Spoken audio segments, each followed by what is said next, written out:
Chapter 8 To Russia with Gloves. Murmansk Linen Prospect. Mikhail Fezhikin was growing impatient. For over 2 years now, he'd been on babysitting duty, at Britva's request. Not that there had actually been a request. The term request implies that you have a choice in the matter. You did not argue with Britva. You did not even protest quietly. The Menditzer, or manager, was from the old school, where his word was law. Britva's instructions had been simple. Feed him, wash him, and if he doesn't come out of the coma in another year, kill him, and dump the body in the Kola. 2 years before the deadline, the Irishman had boarded right upright in his bed. He awoke screaming a name. Their name was Angeline. Kamar had got such a shock, he dropped the bottle of wine he'd been opening. The ball smashed, piercing his Farushi loafers, cracking the big toenail. Toenails grow back, but Farushi loafers were hard to come by in the Arctic Circle. Miguel had been forced to sit on his partner to stop him killing the hostage. So now they were playing the waiting game. Kidnapping was an established business, and there were rules. First, he sent a teaser note, or in this case, email. Wait a few days to give the pigeon a chance to put together some funds. They hit him with a ransom demand. They were locked in Mikhail's apartment on Linen Prospect, waiting for the call from Britva. They didn't even dare to go out for air. Not that there was much to see.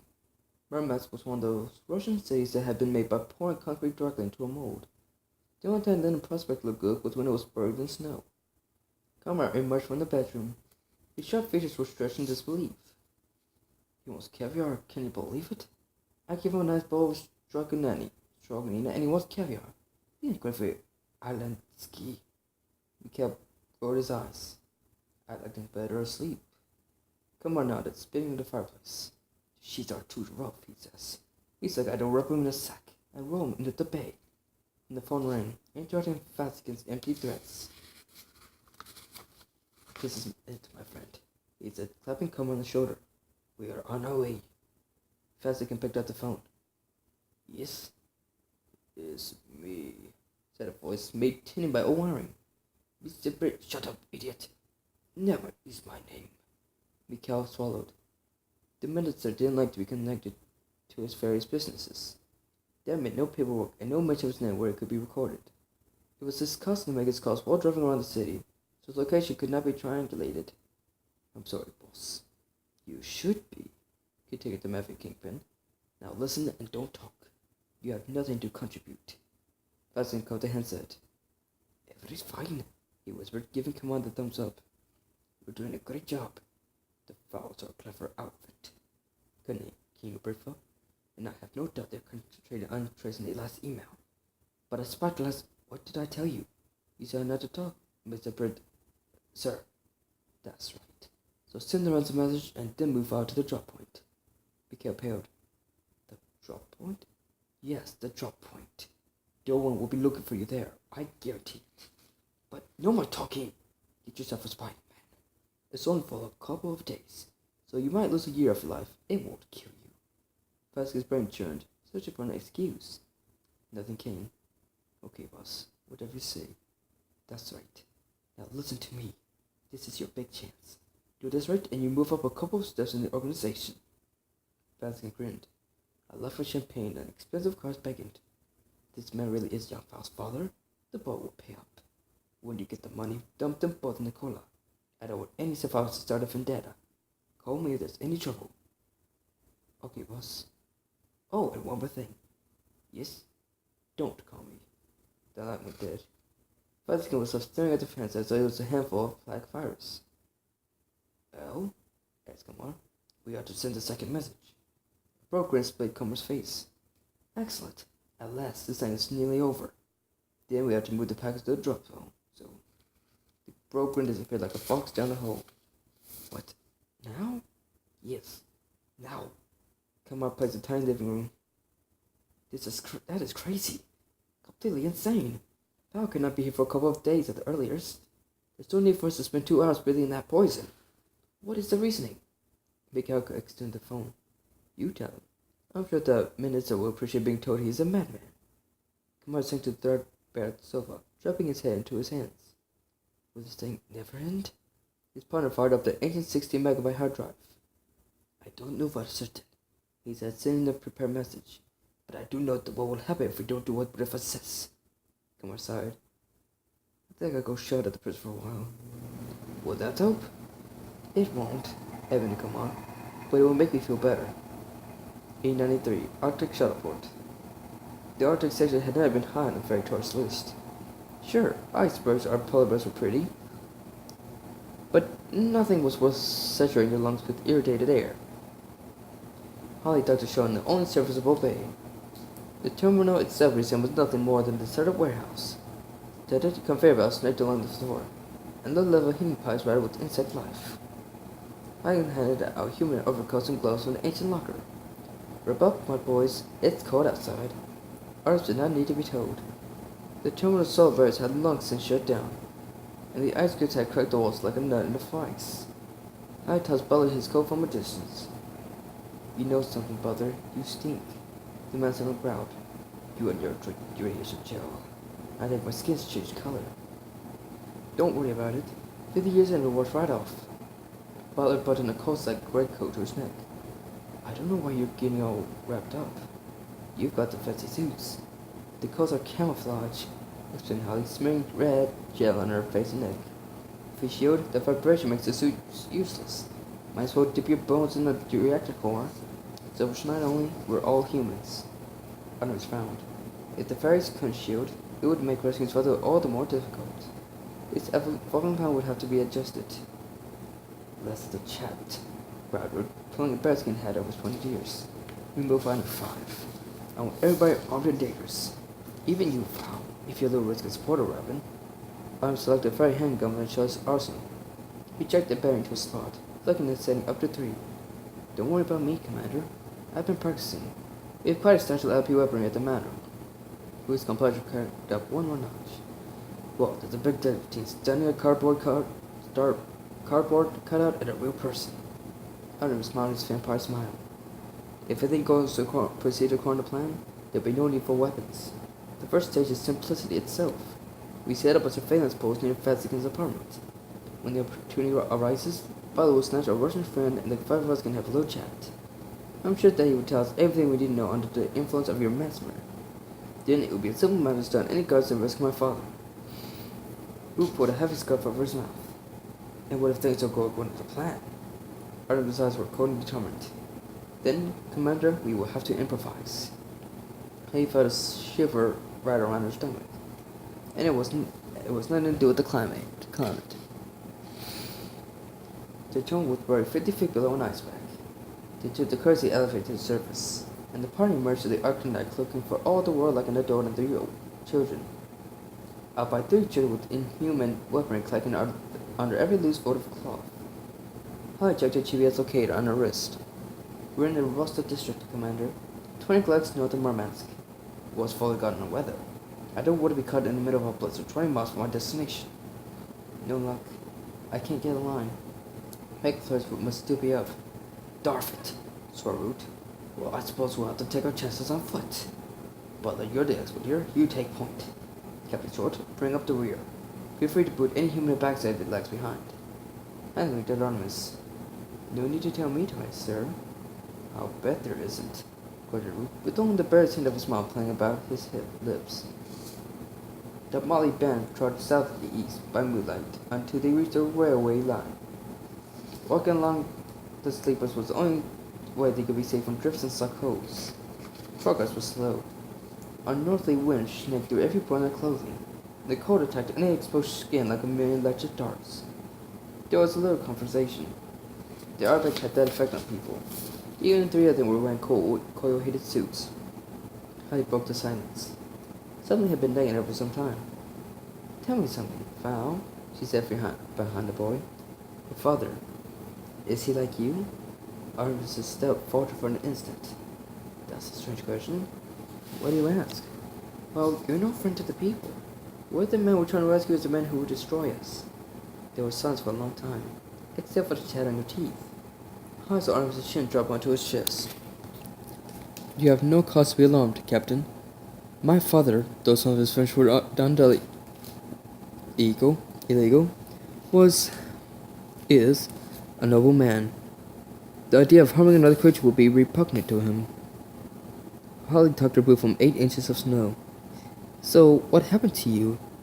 Artemis's breath boomed and Isaac clapped over her shoulder. I made a mistake. Holly squinted at the back of the human's head. Was this actual sincerity from Artemis Fowl? It was hard to believe. Even more surprising was the fact that she didn't know how to react, to extend the hand of forgiveness or the boot of retribution. Eventually she decided to reserve her judgment. For the moment. They passed into a ravine, worn smooth by the whistling wind. Butler didn't like it. His soldier's sense was beating a tattoo on the inside of his skull. He raised a clenched fist. Root doubled his pace to catch up. Trouble? Butler squinted the snowfield, searching for footprints. Maybe. Nice spot for a surprise attack. Maybe. If anyone knew we were coming. Is that possible? Could someone know? Root snorted, breath forming clouds in the air before him. Impossible. The chute is totally isolated, and LP security is the tightest on the planet. And that was when the goblin hit squad short of the ridge. Butler grabbed Artemis by the collar, unceremoniously flinging him into a drift. His other hand was already drawing his weapon. Keep your head down, Artemis. Time for me to earn my salary. Artemis would have responded testily, had his head not been on the 3 feet of snow. There were 4 goblins flying in loose formation, dark against the starlit sky. They quickly rose to 1,000 feet, making no attempt to conceal their presence. They neither attacked nor fled, simply overhead. Goblins, grunted Root, pulling a far-shoot neutrino rifle into his shoulder. Too stupid to live. All they had to do was pick us off. Butler picked a spot, spreading his legs for steadiness. Do we wait until we see the light of the eyes, Commander? Goblin eyes don't have whites, responded Root. But even so, holster your weapon. Captain Shore and I will stun them. No need for anyone to die. Butler slid the sick sword into his pouch beneath his arm. It was next to useless at that range anyway. It would be interesting to see how Holly and Root handled themselves in the firefight. After all, Artemis' life was pretty much in their hands, not to mention his own. Butler glanced sideways. Holly and the commander were pumping the triggers of various weapons, without any result. Their weapons were as dead as mice in a snake pit. I don't understand it, muttered Root. I checked these myself. Artemis naturally was first to figure it out. He shook the snow from his hair. Sabotage, he proclaimed, tossing aside the useless fairy handgun. There is no other alternative. This is what the big Wakel needs self-nosed weapons, because they have somewhat disrupted fairy lasers. But the commander was not listening, and neither was Butler. This was no time for clever deductions. This was a time for action. They were seeing ducks out here. Dark against the dark octopus pit below. This theory was confirmed when several self-nosed lizard birds bored hissing holes in the snow at their feet. Holland activated Hermit optics, zooming in on the enemy. It looks like one of them has self-nosed lasers, sir. Something with a long barrel. We need cover. Fast! Butler nodded. Look, an overhang. Under the bridge. The manservant grabbed his charge by the collar, hoisting him aloft as easily as a child would lift a kitten. They struggled through the snow to the shelter of the overhang.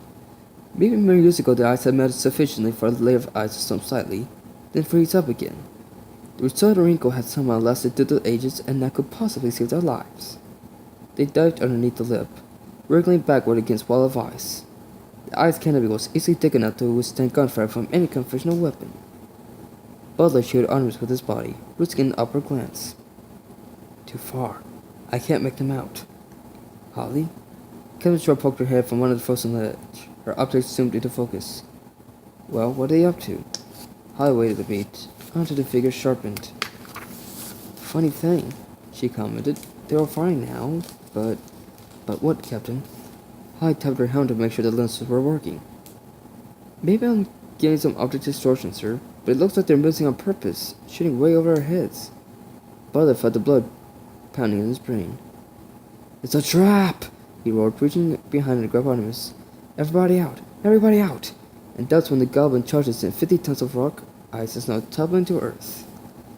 They nearly made it. Of course, nearly never won a bucket of squid at Nova's roulette. If it hadn't been for Butler, not one of the group would have survived. Something happened to him. in an implacable search of strength.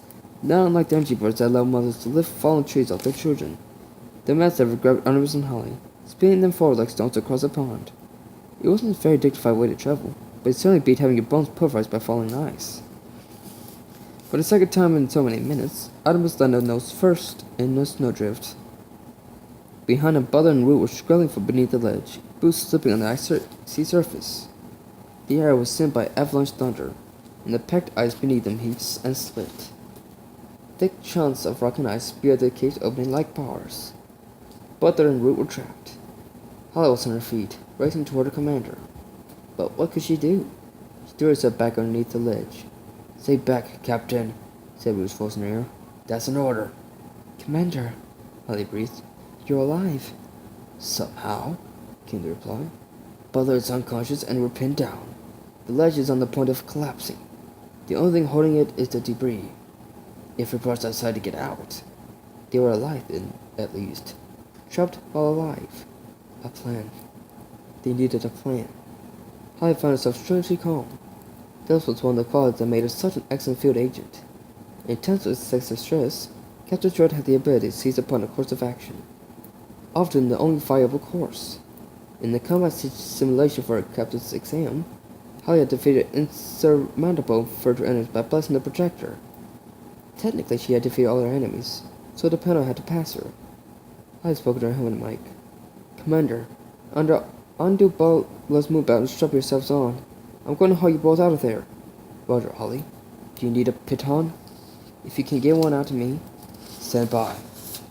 A pitted dart jetted through a gap in the icy bars, landing a foot from Holly's boots. The dart trailed a length of fine cord. Holly snapped the piton into the cord receptacle on her own belt, making sure there were no kinks on the line. Meanwhile, Artemis was dragging himself on the drift. "This must be patently ridiculous," he said, brushing the snow from his sleeves. "You cannot hope to drag their combined weight with sufficient velocity to both break the icicles and avoid being crushed." "I'm not going to drag them," snapped Holly. "Well then, what is?" Captain Short pointed down the track. There was a green train winding its way toward them. "That is," she said. There were 3 couples left. Their names were Dinal, Amon, and Niall. 3 workers vying for the recently vacated lieutenant's spot. Lieutenant Pollard handed in his resignation when he strayed too close to the avalanche and been swept by a 110-ton pane of transparent ice. They hovered at 1,000 feet, well out of range. Of course, they weren't out of fairy weapon range, but LP weapons weren't operational at the moment. Corporate laboratories upgrades had seen to that. "That was some hole in the tuna pole," whistled Amon. "I could see right through him. And I don't mean that like he was a bad liar." Governments didn't get too attached to each other. Considering the amount of backstabbing, backbiting, and general vindictiveness that went on in the bulk hell, it didn't pay to make any special friends. "What do you think?" asked the handsome one, relatively speaking. "Maybe one of you guys should take a spin down there." Amon snorted. "Sure thing. We go down and get spiked by the big one. Just how dumb do you think we are?" "The big one's out of the picture. I sparked him myself. Sweet shot." "My shot shot out the avalanche." Object now, the baby I was getting. "You're always claiming my skills." "What kills?" "The only thing you ever killed was a stinkworm, and that was an accident." "Rubbish," sulked Niall. "I meant to kill that worm. Who's bugging me?" Amon swooped between the two. "All right, keep your skills on the pair of you. All we gotta do is throw a few runs to the survivors from up there." "Nice plan, genius," sneered Niall. "Except it won't work." "And why not?" "To no point below with the manicured nail." "Because they are boarding that train." 4 green carriages were running in from the north, dragged along by an ancient diesel engine. A maelstrom of snowflakes coiled in its wake. Salvation, thought Holly. Or perhaps not. For some reason, the mere sight of the clanking locomotive set her stomach bubbling with acid. So she was in no position to be choosy. "It's the Meg chemical train," said Artemis. Holly glanced over her shoulder. Artemis seemed even paler than usual. "The what?" Environmentalists worldwide call it the green machine. Something of an irony. It transports spent uranium and plutonium assemblies to the Meg chemical combine for recycling. One driver locked up in the engine. No guards. Fully loaded, this thing is harder than a nuclear submarine. And you know about this because... Artemis shrugged. I like to keep track of these things. After all, radiation is the worst problem. I could feel it now. Uranium tendrils eating through the red gel on her cheeks. That train was poison, but it was the only chance of getting the commander out alive. This just keeps getting better and better, Holly muttered. The train was closer, obviously, whittling along at about 10 clicks. No problem for Holly on her own, but with 2 men down and 1 next to useless mud boy. It was going to take quite a feat to get on board that locomotive. Holly spared a second check on the goblins. They were holding steady at 1,000 feet. Goblins were no good at improvisation. This train was unexpected. It would take them at least a minute to work out a new strategy. The big hole in the fallen current might give them further pause for thought. Holly could feel the radiation emanating from the carriages, burning through the tiniest gap in the radiation gel, prickling her eyeballs. It was only a matter of time before her magic ran out. After that, she was living on borrowed time. No time to think about that now. Her priority was the commander. She had to get him out of there alive. If the bulkhead were breast enough to mount an operation against the LP, there was obviously something pretty big going on the ground. Whatever it was, Julia's troop would be needed to spearhead the counterattack. She turned towards Artemis. Okay, mud boy, you've got 1 shot at this. Grab or do whatever you can. Artemis couldn't hide an apprehensive shiver. Don't be afraid, Artemis. You can make it. Artemis bristled. It's cold, fairy. Humans shiver in the cold. That's the spirit, said the LAP captain, and she began to run. The pit-and wire played out behind her like a harpoon cable. Though it had the approximate grade of fishing line, the cable could easily suspend 2 struggling elephants. Artemis raced after her as fast as his loafered feet could manage. They ran parallel to the tracks, feet crunching into the snow. Behind them, the train grew closer, pushing a buffer fare before it. Artemis struggled to keep up. This was not for him. Running and sweaty. Combat for heaven's sake. It was no soldier. It was a planner. A mastermind. The hurly-burly of actual conflict was best left to bother and people like him. But his master was here to take care of the physical tasks this time. And he never would be again if they didn't manage to board this train. Artemis' breath came short, crystallizing in front of his face, blurring his vision. The train had drawn level now, steel wheels spewing ice and sparks into the air. Second carriage, panted Holly. That's a runner. Mind your footing. Runner? Artemis glanced behind. The second carriage was coming up fast, but the noise was blurring his vision. Was that possible? It was terrific. Unbearable. There, below the steel doors. A narrow board.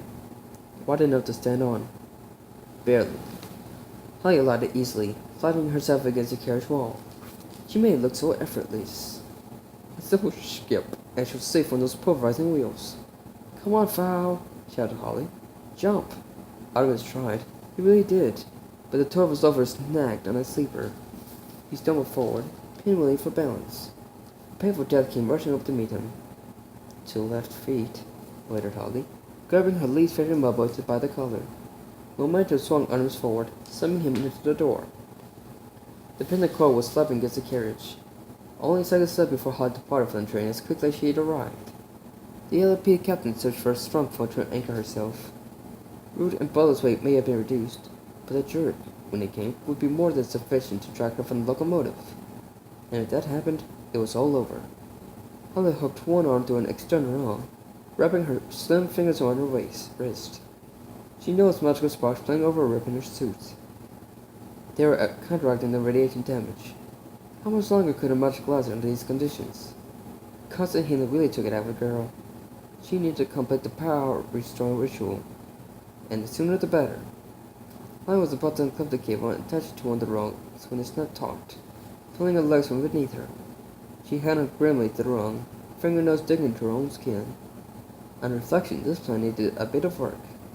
Time seemed to stretch, elastic as a cord, and for a moment, I thought her elbow would pop right out of its socket. Then the ice gave, and Root and Butler were trained out of the icy tomb like bows from a crossbow.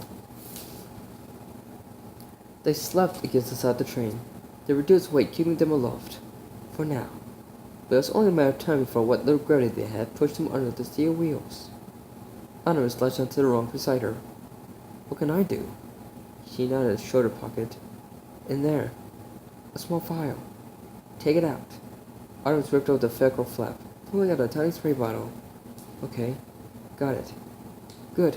It's up to you now, Fowl. Up and over. Artemis' mouth dropped open. Up and... Yes. It's our only hope. We have to get this door open to reel in Butler and the commander. There's a bend in the track 2 clicks back. If this train slows down even one revolution, they're gone. Artemis nodded. The file? Acid. For the lock. The mechanism is on the inside. Cover your face and squeeze. Give it the whole tube. Don't get any under yourself. It was a long conversation under the circumstances, especially since every second was a final one. Artemis did not waste another one on goodbyes. He jerked himself to the next rung, keeping the length of his body pressed close to the carriage. The wind was sweeping along the length of the train, tiny motes of highs in every gust. They stung like bees, nevertheless. Artemis put his clothes off with chattering teeth. Better frostbite than being crushed beneath the wheels. Upward, one rung at a time, until his whole head poked above the carriage. Every shred of shadow was now gone. The air pounded his forehead, frozen itself down his throat. Artemis squinted through the blizzard, along the carriage's roof. There, in the center, a skylight. Across the desert of steel, plus as smooth as glass by the elements. Not a handful within 15 feet. The strength of a rhino would be of no use here, Artemis decided. At least an opportunity to use his brain. Kinetics and momentum. Simple enough, in theory. Keeping to the front of the carriage, Artemis inched onto the roof. The wind warmed beneath his legs, rising a million inches from the deck, threatening to float him off the train. Artemis curled his fingers around the rim. These were not gripping fingers. Artemis hadn't gripped anything bigger than his cell phone in 7 months. If he wanted someone to type Paradise Lost in another 20 minutes, then Artemis was your man. But as for hanging out of carriage roofs in the blizzard, dead loss. Which, fortunately, was all part of the plan. A millisecond before his finger joints parted company, Artemis let go. The slipstring shot him straight into the skylight's metal housing. Perfect, he would have grunted had there been a cubic centimeter of air in his lungs. If he had said it, the wind would have snatched away any words before his own ears heard them. He had moments now before the wind dug his fingers beneath his torso, flipping him onto the icy step. Cannon fodder for the goblins. Artemis fumbled the acid file from his pocket, stubbing the top between his teeth. A fleck of the acid flew past his eye. No time to worry about that now. No time for anything. The skylight was secured by a thick padlock. Artemis dribbled 2 drops through the keyhole. All he could spare. It would have to be enough. The effect was immediate. The acid ate through the metal like lava through ice. Fair technology. Best under the world. The padlock pinged open, or pinged open, exposing the hatch to the wind's power. The hatch flipped upward, and Artemis tumbled through onto a pallet of barrels. Not exactly the picture of a gallant rescuer. The train's motion shook him from the barrels.